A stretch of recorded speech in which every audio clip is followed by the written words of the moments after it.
tren Instagram di tahun 2022 menurut kamu akan seperti apa sih?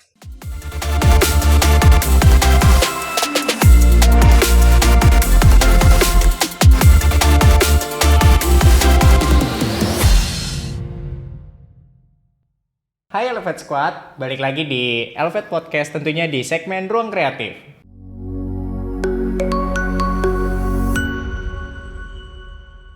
Hai Elevate Squad, selamat datang di segmen Ruang Kreatif di mana kita akan membahas banyak hal seputar dunia kreatif, mulai dari branding, marketing, desain, dan masih banyak lagi. Yuk langsung aja. Dari tadi kita udah bahas soal fitur-fitur Instagram yang sebagai super app atau one stop solution app.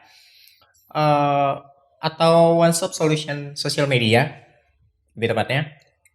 Sekarang kita ke segmen baru yaitu segmen mitos atau fakta. Oke, yang pertama, mitos atau fakta yang pertama tentang prime time post. Prime time post itu adalah waktu di mana kita harus banget ngepost sesuatu atau upload sesuatu di jam tertentu. Misalnya viral atau untuk engagement yang tinggi di hari ini di Instagram itu prime time-nya jam 12 siang waktu Indonesia bagian timur misalnya gitu.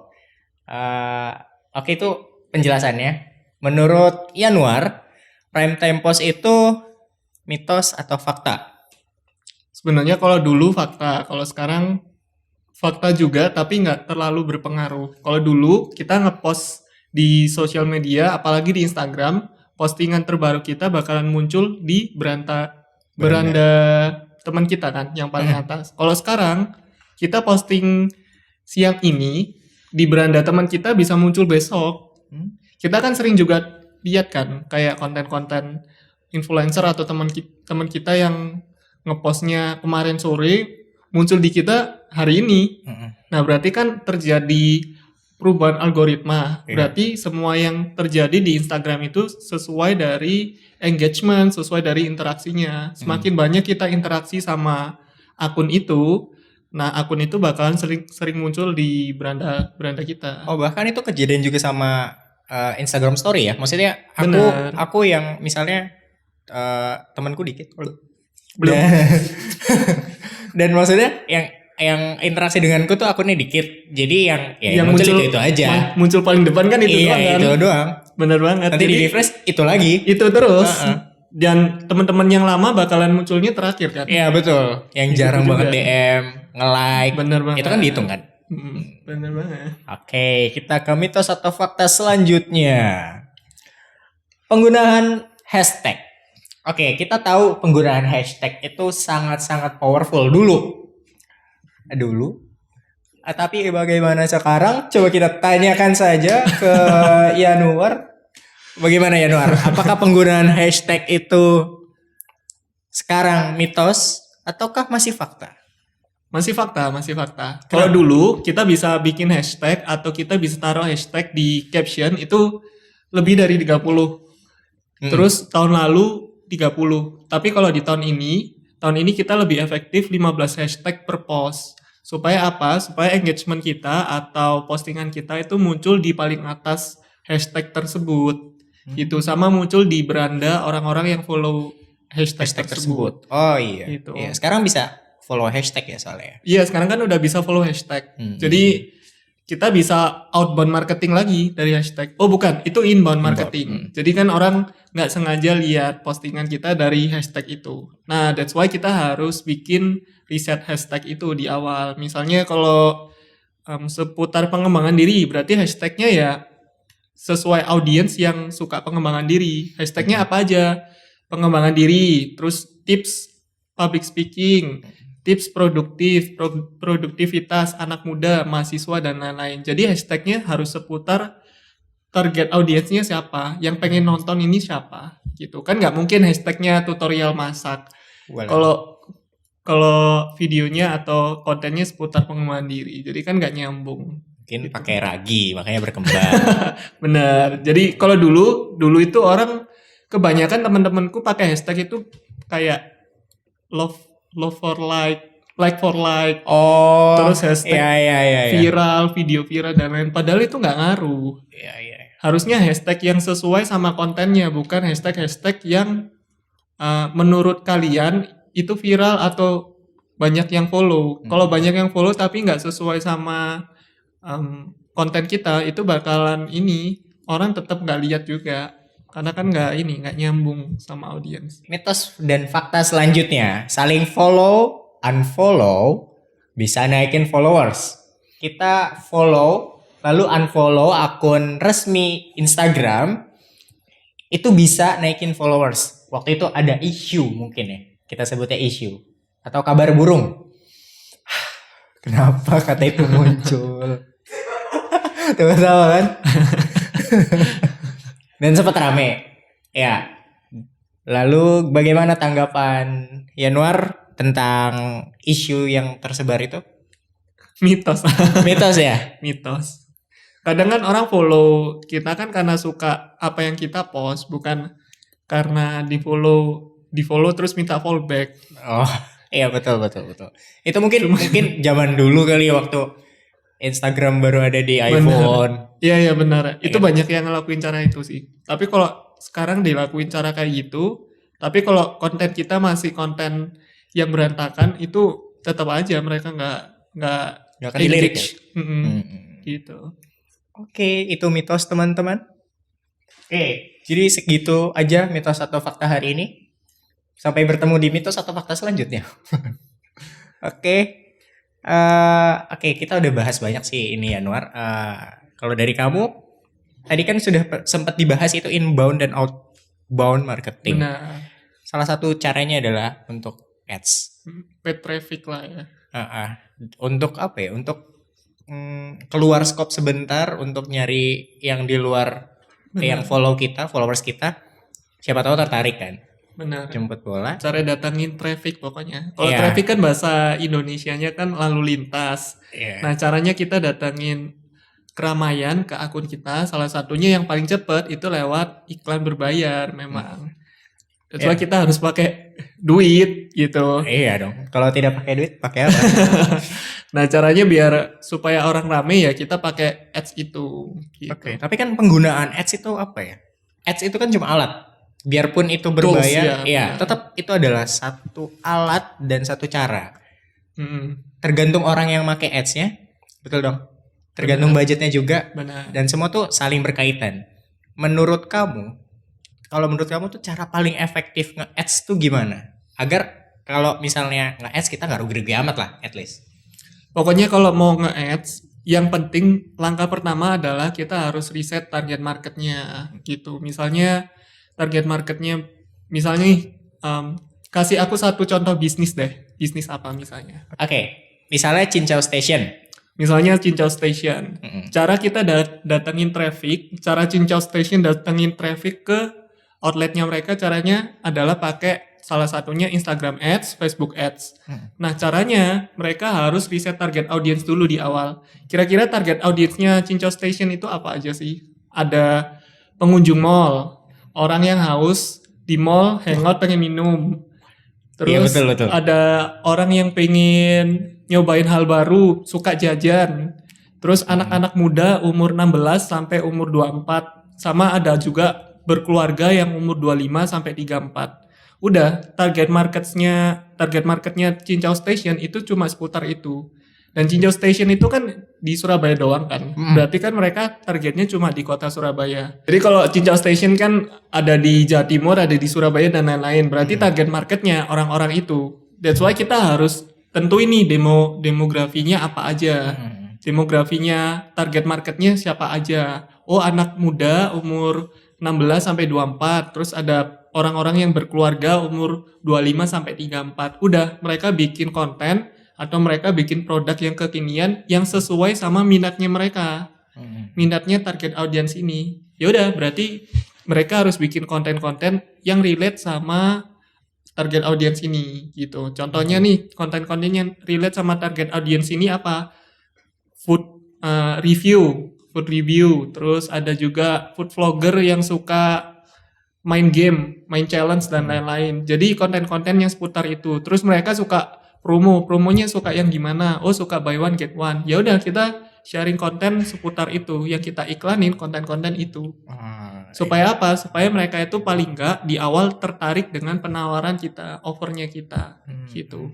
Intinya kalau kita di bisnis, di awal kita itu harus bikin orang yang nggak kenal kita, kenal sama kita, setelah kenal sama kita, pengen nyobain.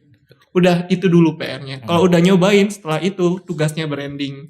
Kalau tugasnya branding kan caranya kita bikin orang cinta sama brand kita atau karakter kita. Betul. Branding itu kan kayak karakter. Kalau ibarat orang pacaran, PDKT itu kan marketingnya tuh. Kita promosi yang bagus-bagusnya doang kan. Waduh. Di awal. Memang seperti itu teman-teman? Bener Tidak banget tahu. ya. Pokoknya marketing kan kita promosi bagus-bagusnya. Betul. Setelah kenal, yang bikin kita cinta sama orang ini apa? Karakternya kan. Nah, karakter ini branding gitu. Jadi, Oke, kita sudah banyak bahas dari fitur, terus cara marketing dan lain-lain, Yanuar. Ini sebenarnya pertanyaan hampir terakhir, almost, yaitu pernah nggak sih kena shadow ban? Itu kan terkenal sih shadow ban akhir-akhir ini. benar. Ya, kamu pernah nggak, dan bagaimana cara kamu mengatasinya?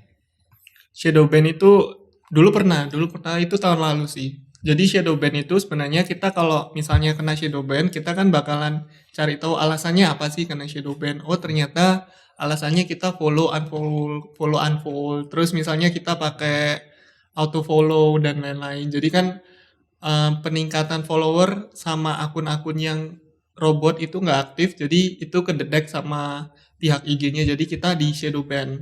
Terus kalau definisinya shadow ban itu apa sih?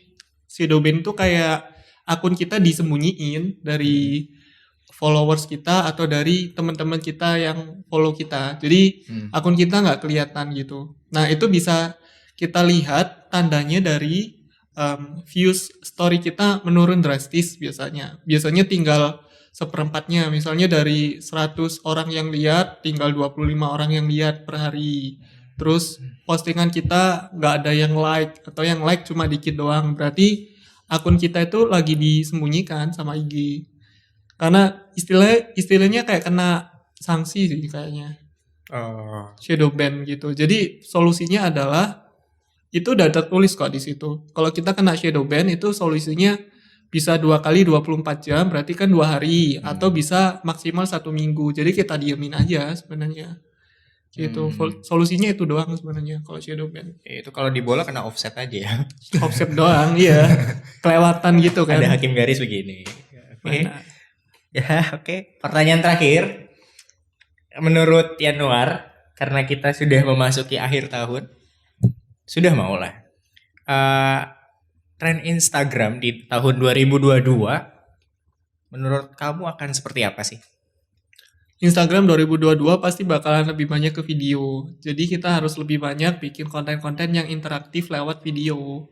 Udah fungsinya itu kalau kita pengen audiens kita percaya sama kita, gini aja deh, kita follow influencer atau kita follow orang karena kita percaya sama mereka kan. Kalau kita follow orang yang nggak kenal, tapi kita suka sama mereka itu karena kita suka lihat penyampaian mereka kan. Nah, gitu juga kalau kita mau bikin konten atau bangun branding, personal branding. Berarti kita harus lebih banyak muncul di kamera. Tapi kalau aku introvert gimana ya? Sebenarnya introvert itu bukan pemalu. Pemalu itu mental block. Jadi udah dia tuh GR aja gitu loh. Kayak dia siapa aja ya gitu. Dia tuh mikir ntar aku kalau bikin video jelek gimana ya. Padahal orang itu nggak tentu mikirin itu juga. Iya betul. Belum ada yang lihat juga mungkin kalau dari Bener luar. banget. Iya. Jadi public speaking itu untuk semua orang, bukan untuk extrovert, bukan untuk ambivert doang. Jadi itu untuk semua orang. Yang bedain itu cuma karakternya gitu. Jadi kita harus lebih banyak tampil di dalam video. Kalau nggak bisa tampil di video atau aku lagi jerawatan gitu, males tampil di video, ya udah kan bisa pakai suara kita atau videonya kita dubbing. Sebenarnya yang kasus tadi mungkin adalah excuse ya. Alasan, benar. Alasan itu pasti dibuat, bukan real kejadian seperti itu. Itu mungkin adalah di satu alasan itu mungkin ada latar belakang kayak emang malas aja gitu. Iya malas aja gitu. Dan aku pernah nanya salah satu creator juga dan lumayan besar. aku nanya gini, kok kamu bisa bisa apa ya? Bisa PD itu. pede itu, seberani itu nampilin muka gitu. Ya, ya udah pede aja, siapa yang mau lihat? Itu jawaban yang memantik aku kayak iya juga ya. Aku maksudnya kalau kita mau berkembang, maksudnya kita misalnya dari 1K gitu. Ya siapa yang mau lihat juga kan? Iya. Paling teman-teman kita ya, dan itu juga kayak oh, ya udah. Sekarang kita cari deh. Misalnya aku nggak pede public speaking, aku nggak pede tampil di depan kamera, aku nggak pede tampil di depan kamera. Ya udah dicari alasannya apa sih? Penampilanku jelek. Emangnya sejelek apa penampilannya? Iya betul betul. Ya aku hitam. Ya udah, kamu lihat influencer yang kulitnya hitam juga kayak kamu. Terus alasan lainnya apa? Aku ngomongnya terbata-bata. Ya udah, videonya kan bisa di-cut-cut. Apalagi. Jadi kita tinggal cari masalahnya apa, solusinya apa. Udah gitu doang. Tapi buat teman-teman yang mau belajar public speaking atau biar lebih pede di depan kamera, yang dipikirin itu harus audiensnya. Jangan pikirin diri sendiri. Kadang itu orang nggak mau public speaking karena mereka berpikir bahwa aku nanti kalau tampil di depan kamera aku jelek gak ya?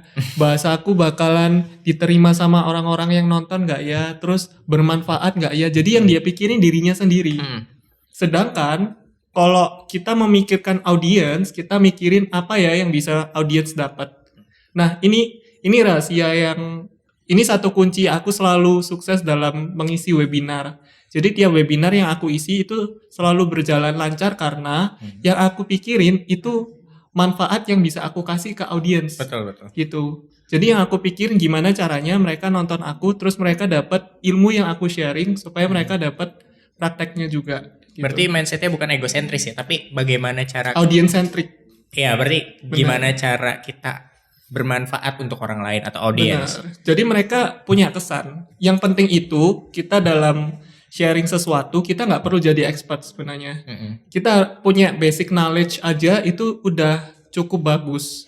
Karena di dunia social media kita kan nggak perlu menguasai semua bidang. Kita cukup menguasai satu bidang tapi kita expert di bidang itu doang. Ya udah, yang pengen orang denger ya bidang itu doang kan biasanya. Ya udah, yang penting kita kasih sesuatu yang bisa kita kasih manfaatnya ke audiens. Udah itu doang. Jadi kita balik mindsetnya yang sebelumnya mikirin aku jelek, aku nggak good looking, aku nggak pinter public speaking. Itu dibalik mindsetnya ke apa yang bisa kita lakukan, apa yang bisa kita bagi, apa yang... that's it. Oke oke oke. Menarik banget. Dan selain video nih Anwar, apalagi sih trennya?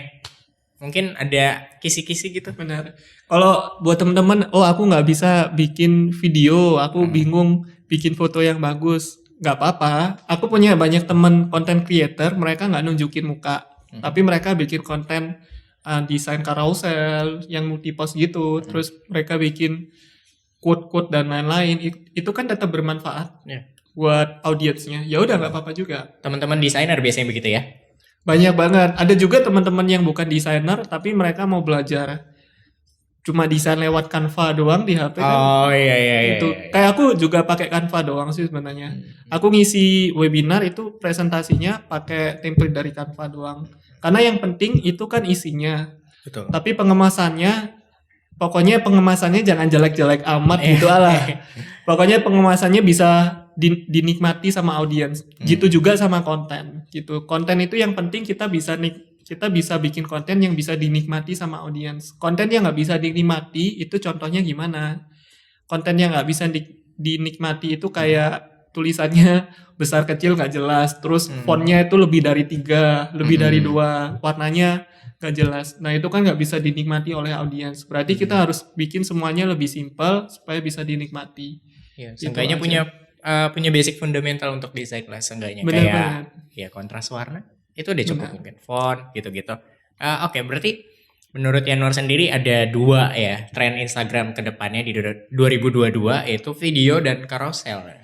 Benar banget. Yang penting itu kesannya sih, yang penting.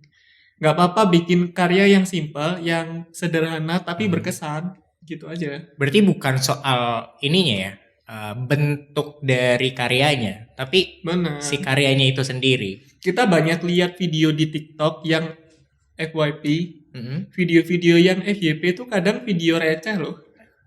Tapi kan berkesan. Saya sangat sakit hati jika membahas FYP. Jadi videonya video-video yang biasa aja, tapi tetap masuk ke ini, tetap viral. Iya, dan iya kamera amatir yang Yang gitu doang geter. kan. Iya udah gitu doang. Tapi kalau kita cari duit dari situ nggak bisa. Kalau buat cari viralnya doang, yaitu kita harus bikin kesan gitu aja. iya. Karena di konten itu ada yang namanya emosi yang mau kita bangun itu apa sih? Jadi di konten itu kita punya 4 pilihan emosi. 4 pilihan itu apa aja? Itu ada marah, ada bahagia, ada sedih, ada satu lagi aku lupa. Kalau nggak salah kecewa. Jadi kita pilih dari 4 emosi ini kita mau bikin konten yang mana? Konten yang marah misalnya nih Siska Call. Siska Call kan bikin konten yang pamer kekayaan. Iya. Itu kan memicu orang untuk iri, untuk marah, untuk Iya, betul. komen dan lain-lain. Padahal dia itu berhasil membangun emosi itu. Jadinya orang makin banyak yang komen, makin banyak yang debat. Gitu. Sama kayak ini sih, kayak zaman-zaman Lutfi Aghisal Anjay. Ya, tuh. Jadi yang dibangun emosi itu. Terserah sih kita mau pengen bangun emosi yang seperti apa. Jadi kalau kita udah masukin emosi ke sebuah konten itu bakalan berkesan biasanya. Oke. Gitu. Oke, mungkin ada apa ya kesimpulan dari yang kita sudah diskusikan hari ini dari Yanuar sendiri, mungkin ada yang ditambahkan, ada tips dan trik mungkin untuk penonton.